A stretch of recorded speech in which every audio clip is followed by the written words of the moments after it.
ଆସନ୍ତୁ ଜାଣିବା କଙ୍କଡ଼ା ବିଛା କାମୁଡ଼ିବାର ସହଜ ଉପାୟ।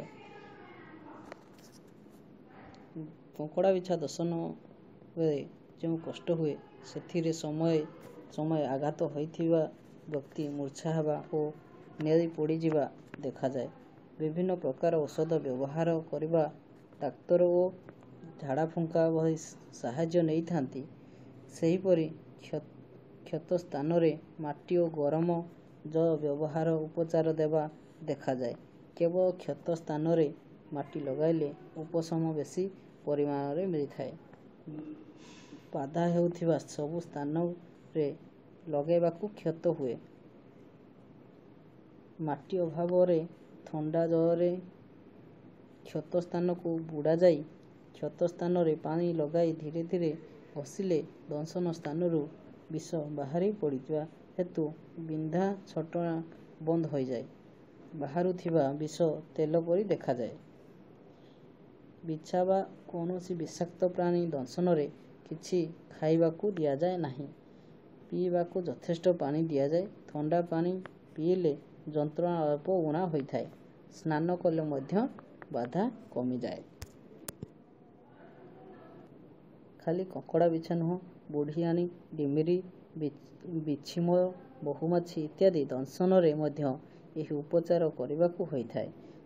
ସିଂଘି ମାଛ ମାରିଦେଲେ ଗରମ ଜଳରେ ବୁଡ଼ାଇ ରଖିଲେ ଭଲ ହୋଇଯାଏ। ଏବେ ଆସନ୍ତୁ ଜାଣିବା କଙ୍କଡ଼ା ବିଛାର କାମୁଡ଼ିବାର ଚିକିତ୍ସା ଉପାୟ। ଶ୍ୱେତ ଅରଖମୂଳ ବା ତେନ୍ତୁଳି ମଞ୍ଜିର ରସକୁ ବାଟି କ୍ଷତରେ ଲେପ ଦେଲେ କଙ୍କଡ଼ା ବିଛା ବିଷ ନଷ୍ଟ ହୋଇଯାଇଥାଏ। 2 ନମ୍ବର ହେଲା, କ୍ଷତ ସ୍ଥାନ ଫୁଲି ଯାଇଥିଲେ ତହିଁରେ ଗରମ ପାଣି ସେକ ଦିଅ, ଯଦ୍ୱାରା ଭଲ ହୋଇଯିବ। ଆଉ 3 ନମ୍ବର ପ୍ରଣାଳୀ ହେଲା, ପାଣିରେ ଗୁଣ୍ଠି ବା ଗୁଣ୍ଠିକୁ ବାଟି ରୋଗୀକୁ ଶୁଙ୍ଘାଅ। 4ର୍ଥ ହେଲା, ଉଷ୍ଣ ଗୁଆ ଘିଅ ଓ ସୈନ୍ଧ ଲବଣ ଏକାଠି କରି ରୋଗୀକୁ ଶୁଙ୍ଘାଇ ବା ଗନ୍ଧକ ସହିତ କ୍ଷତ ସ୍ଥାନରେ ଲେପ ଦିଅନ୍ତୁ। ମଥା ବାଟି କ୍ଷତ ସ୍ଥାନରେ ଲେପ ଦିଅନ୍ତୁ। ଆଉ ଗୋଟେ ପ୍ରଣାଳୀ ଜାଣିବା, ଲାଜକୁଳି ପତ୍ର, ଡାଳ ହେଉ କିମ୍ବା ଚେର ଯାହା ମିଳିବ ତାହା ବାଟି କ୍ଷତ ସ୍ଥାନରେ ଲଗାଇ ଦିଅନ୍ତୁ। ଆଉ ଗୋଟେ ହେଲା, ରସୁଣକୁ ଅରକ୍ଷ କ୍ଷୀରରେ ବାଟି ଲେପ ଦିଅନ୍ତୁ। ଆମର ତ ସମସ୍ତଙ୍କ ଘରେ ଘରେ ଡାଲିଚିନି ଅରଖ କ୍ଷୀରରେ ବାଟି ଲେପ ଦିଅନ୍ତୁ।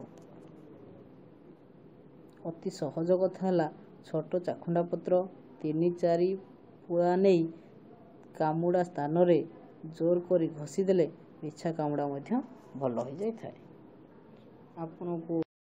ଆସନ୍ତୁ ଜାଣିବା କଙ୍କଡ଼ା ବିଛା କାମୁଡ଼ିବାର ସହଜ ଉପାୟ। କଙ୍କଡ଼ା ବିଛା ଦଂଶନ ବେଳେ ଯେଉଁ କଷ୍ଟ ହୁଏ, ସେଥିରେ ସମୟ